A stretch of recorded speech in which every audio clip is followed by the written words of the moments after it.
Hello, my name is Gary Mansfield, and this is a bonus episode of the Ministry of Arts podcast.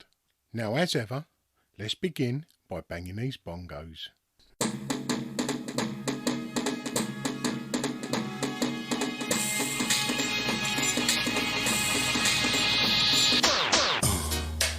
Yeah, right.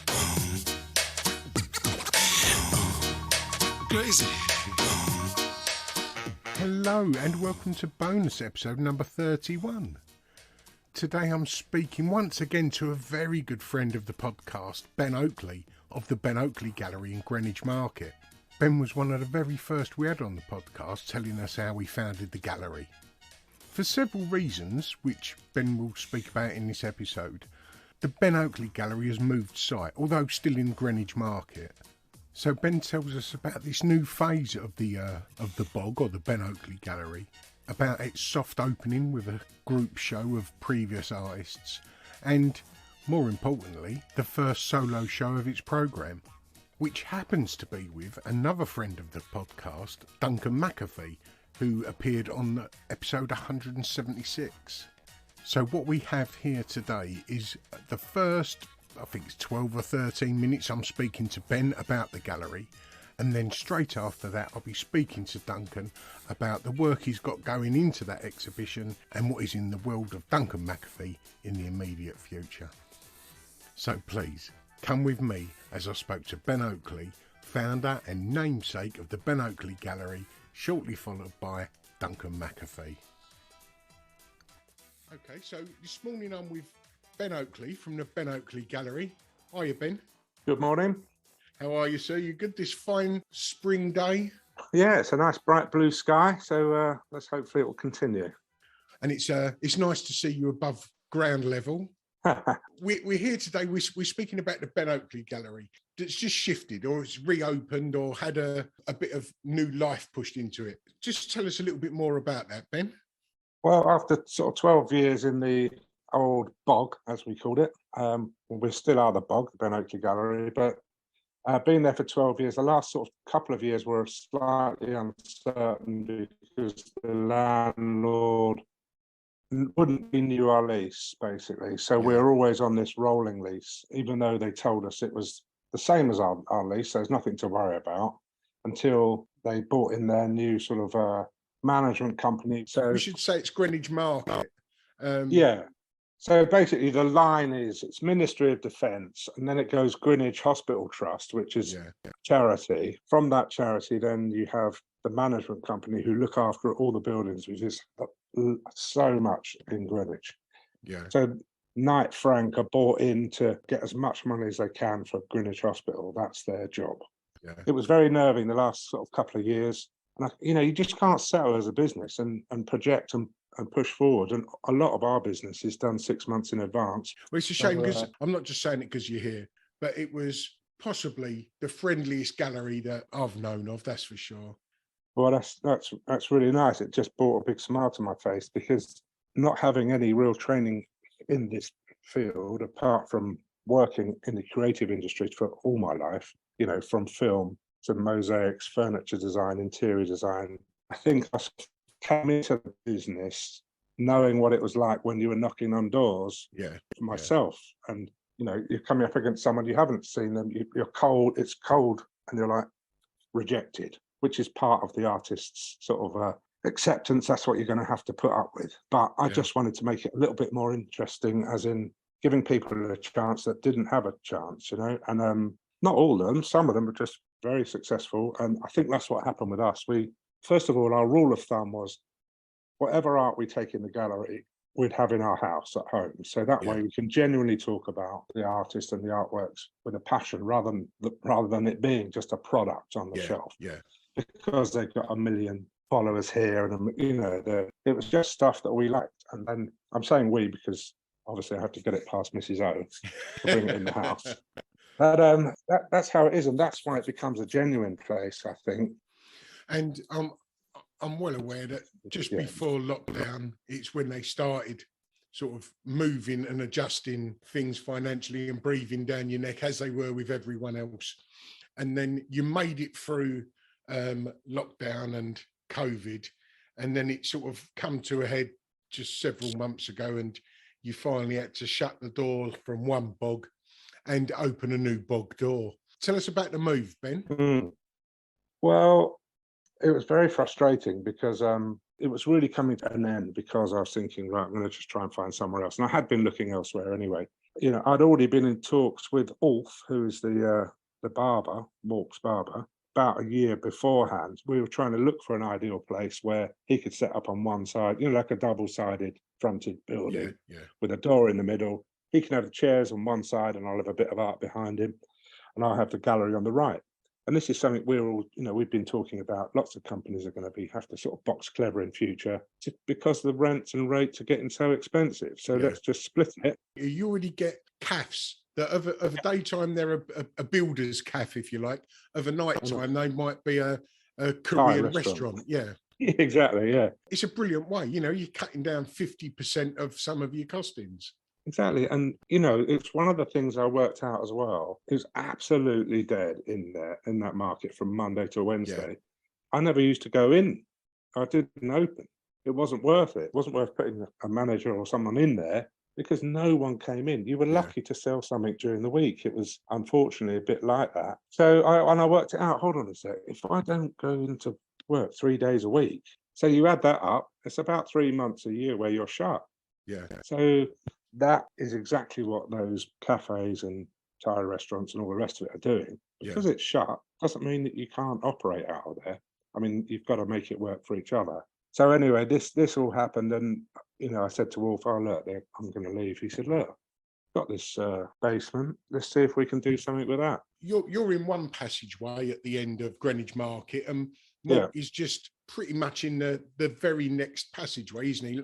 Maybe 15, 20 yards from your old door. I think it's about 72 foot away. He's invited you in to take over the basement, and the basement isn't just a small little area, the space of the shop, is it? No, it's sort of really nice barreled ceiling with Napoleonic flagstones. It's really ancient, old sort of basement. And he's expanding into that as well. You know, we've got all sorts of ideas for those further sort of rooms and stuff. Yeah, so basically he said, well, look, have all the walls around the barbers. He's got customers sitting there in chairs. It creates another dynamic within his business. And I get his part of his business. So it's a good team up. Yeah. So when did phase 2 of the Ben Oakley Gallery open? Well, we sort of did a like soft launch through January. Obviously, I had this idea, right, I'll do a group show and I'll tie it in with the barbers. So I called it Close Shave. And I asked about 35, 40 artists to respond to that. And basically, I've done this for the last 10 years or more. I give a title out, all the artists ignore me, and we have a show. As long as we're all doing something, and it really doesn't bother me at all.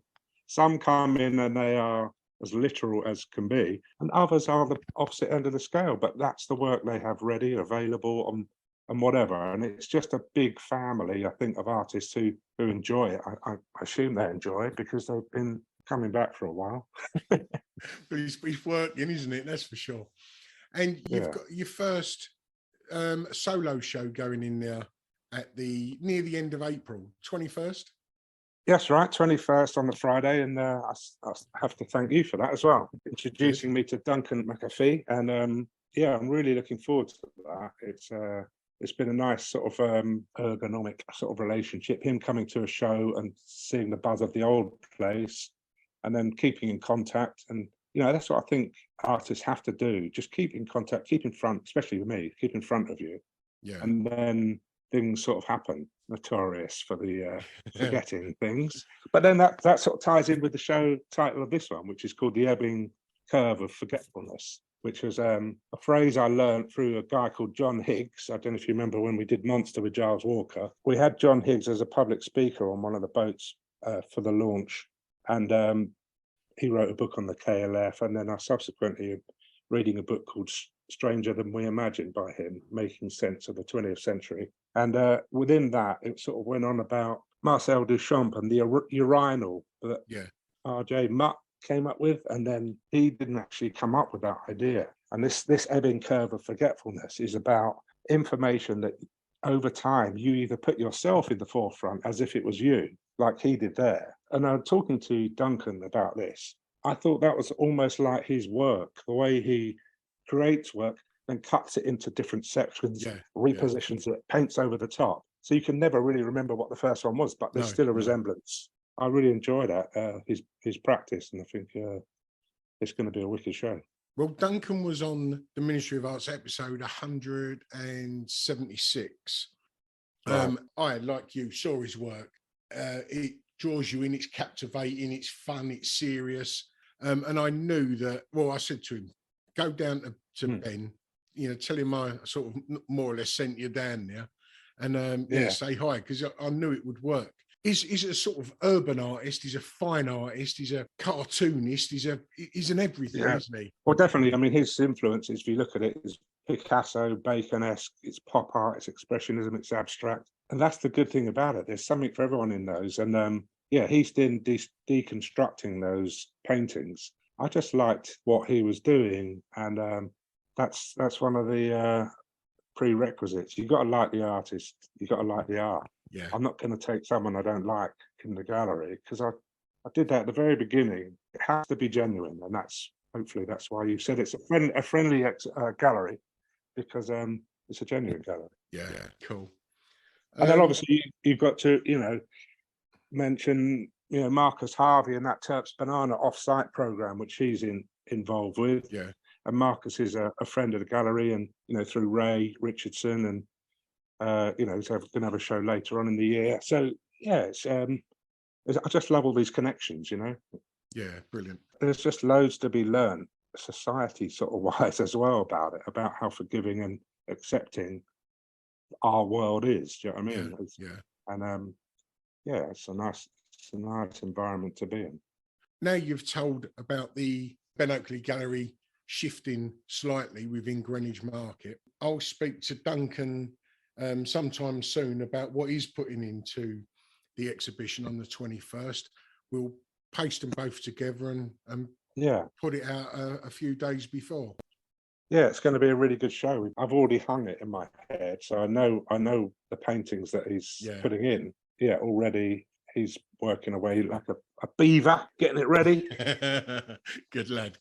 And so I'm really getting excited. It's nice to have a new artist, and that's, I think, if nothing else, this sort of move from the old Bog 1 to Bog 2, it does kick you up the arse a bit, and that's a good thing, really, because I think for the last 2 years at the old gallery, I'm thinking, is this groove in this chair getting a bit deep? Do you know what I mean? It's I know what you mean. And then with the force move, all of a sudden, I'm going to be doing stuff, lots of different ventures off site as well, which is interesting, So I'm looking forward to those as well. Good.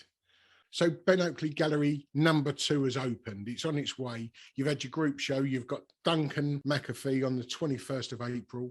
Have you got any more in your calendar lined up for the rest of the year?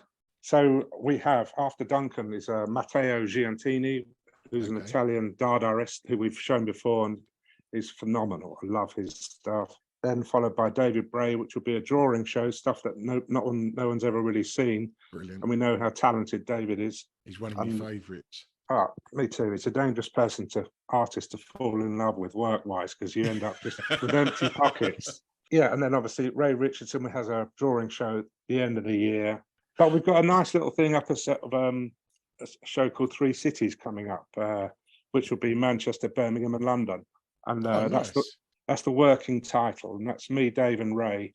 And it's 3 artists from Manchester, 3 from Birmingham. And we're going to be doing a show in the White Hotel, and then the Digbeth Art Space, and back at the Bog at some stage. So that's something really interesting to look out for. Oh, cool. And so there's lots of things that have happened, and I think, as I say, it's kicked you up the arse to do it.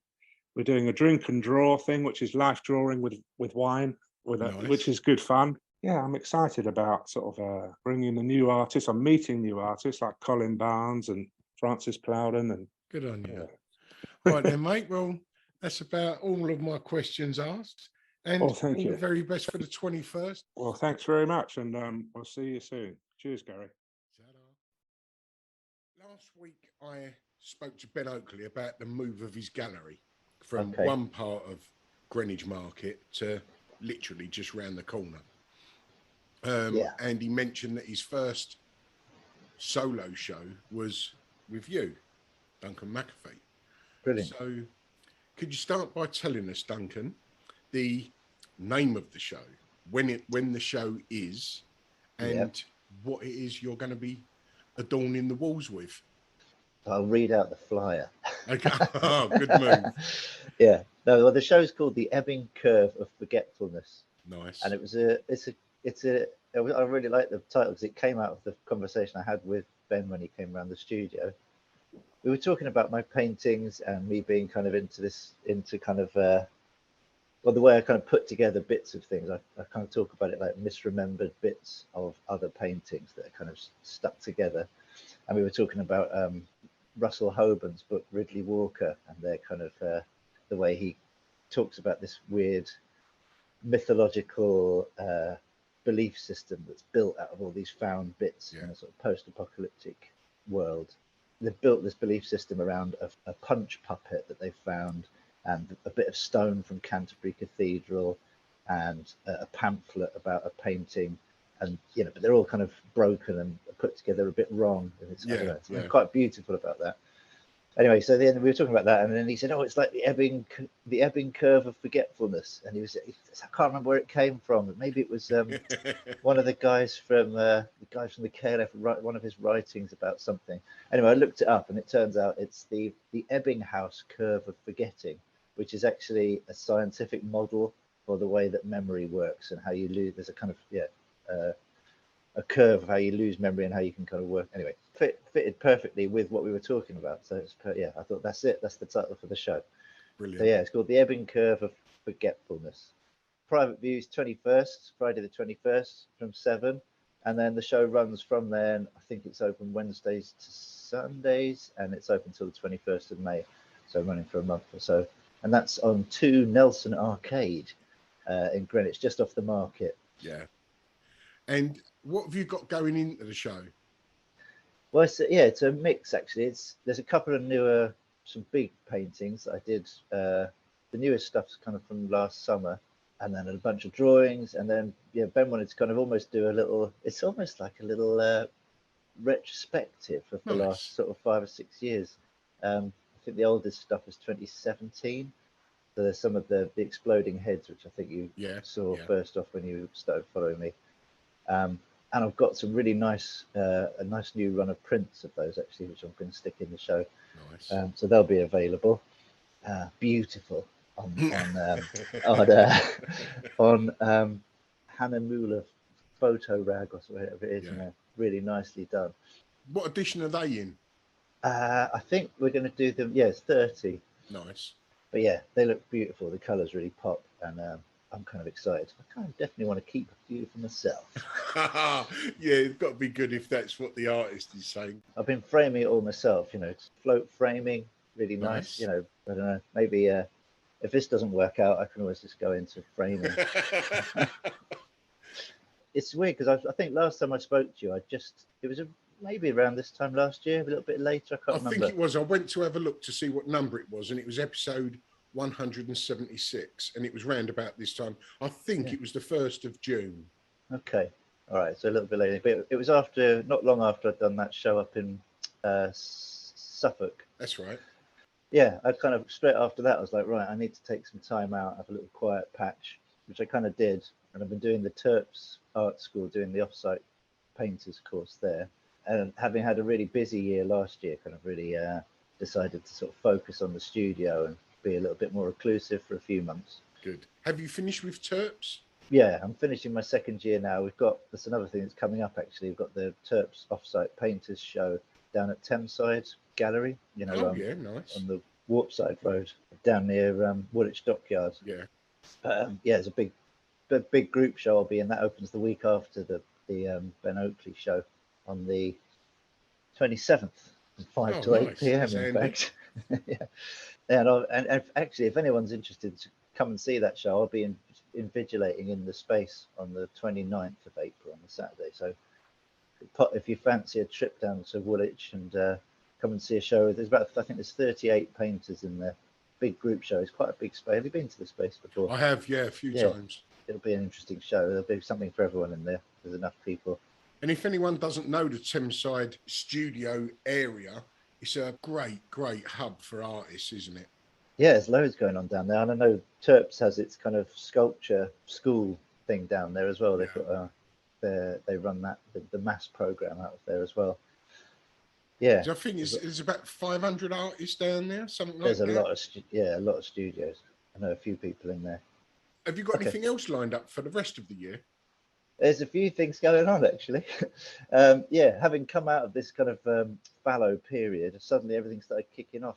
Nice. So I've done a thing on a kind of online thing with this guy Greg Rook. It's set up as Blackbird. It's on Super Rare, just like it's an NFT release basically, and he's putting together an album of artists who make music and do music videos. So I've done a song that I wrote a few years ago, and I made a little animated music video for it. Cool. And that's been, so I think he's released 4 initially, and then there'll be another 4 coming in a month or so, and then eventually there'll be a whole album of them, which he'll put out on YouTube and stuff. Anyway, you can see my little song and animation. It's on my Instagram, or you can go to Super Rare and search up Blackbird, and the project's called Singing in the Dead of Night. That's a really nice thing. And then I'm also going to be in the next Art on a Postcard auction, which nice. I think you've had. Is it Gemma Pepe or something? Gemma Pepe. Yeah, she was on your podcast not that long ago. So either she or one of her curators anyway invited me along to do that. So I'm going to be part of that from the 18th of April to the 4th of May. I think bidding opens on the 18th of April. And that's in support of the War Child charity. Yeah. That's a good cause. Snap up a bargain and contribute to something very worthy.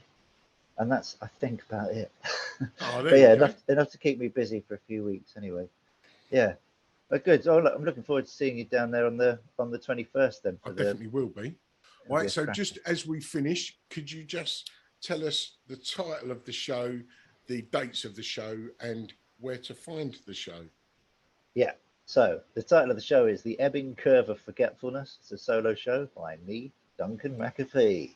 And that is at Ben Oakley Gallery. It's on 2 Nelson Arcade, Greenwich, SE10 9JB. That's just off the market, so you can get there going to the Cutty Sark, the tube station, isn't it? And the Friday, the 21st of April, is the private view from 7 p.m. onwards, and then the show runs from then until the 21st of May. Splendid. Duncan, thank you very much for your time, and I'll see you most definitely on the 21st. Looking forward to it. I'll put a beer aside for you at least. Thank you very much. All right. Cheers, Gary. All right, mate. I'll see you on the 21st. See you on the 21st. All Take the best, care, mate. Bye-bye. Ta-ra. Bye.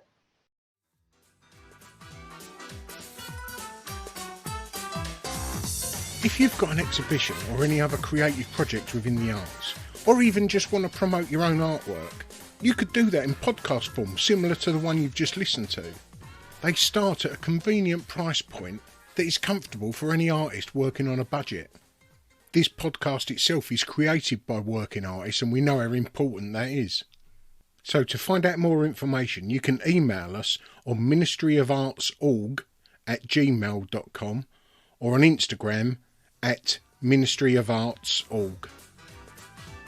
Ta-da!